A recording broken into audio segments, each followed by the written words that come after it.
আসসালামু আলাইকুম। মাঝে মাঝে মানুষের শরীরের অসুস্থতার দরকার আছে। কেন জানেন?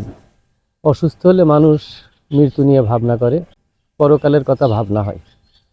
হসপিটাল, কবরস্থান বা অসুস্থতা যদি হন বা মৃত্যু বাড়িতে যদি যান, তাহলে আপনার একবার হলেও আপনার ভিতরে মৃত্যু নিয়ে চিন্তা ভাবনা হবে, পরকাল নিয়ে চিন্তা ভাবনা হবে। আর আমাদের প্রতিটা মানুষের উচিত প্রতিদিন একবার হলেও মৃত্যুকে নিয়ে ভাবা, তাহলে একটু হলেও মানুষ ভালো পথে চালিত হয়। কারণ যখন মানুষ মৃত্যুর কথা ভাবে, তখন সেই মানুষটা একটা ভুল কাজ করতে গেলে একটু হলেও দ্বিধাদ্বন্দ্ব বা ভাবনা চিন্তা করে। আপনারা জানেন, আমি মাঝে কয়েকটা দিন অসুস্থ ছিলাম। আর অসুস্থ থাকলে তো একটু খারাপ লাগেই। এই অসুস্থতা অবস্থায় বেডে শুয়ে বারবার একটা গজল আমার মনে পড়ছিল। কিছু গজল আছে, কিছু সঙ্গীত আছে, যেগুলোও আপনাকে মৃত্যুর কথা স্মরণ করিয়ে দেয়। আর বারবার যে গজলটা আমার মনে পড়ছিল, সেই গজলটা আজ আপনাদের শোনাবো আমি। আসেন গেয়ে শোনাই, এখানে বসি।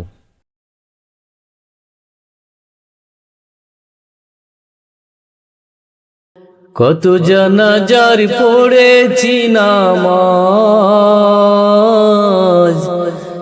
দিয়েছি কত দাফন।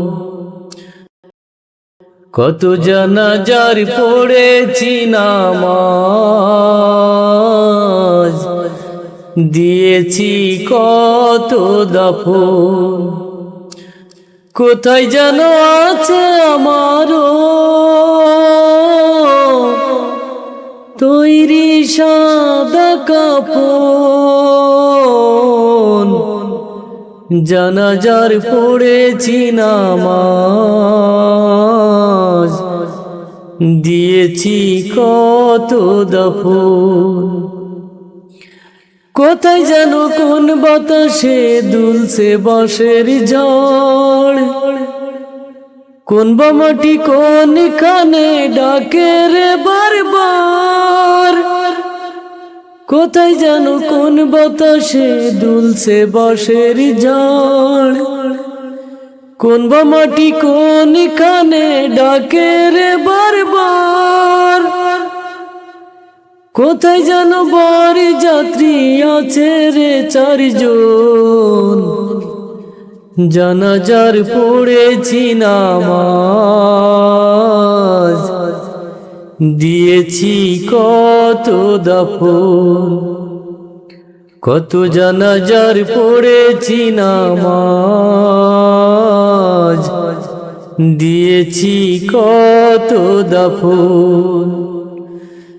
আমার তরি বান্ধায় আছে কোন শেখে ঘাটে, কোন মসজিদে এলাম হবে শোয়াবে কোন খাটে। আমার তরি বান্ধায় আছে কোন শেখে ঘাটে, কোন মসজিদে এলাম হবে শোয়াবে কোন খাটে। কোথায় যেন বড় যাত্রী আছে রে চারজন, জানাজার পড়েছি নামাজ, দিয়েছি কত দাফন। কত জানাজার পড়েছি নামাজ, দিয়েছি কত দাফন।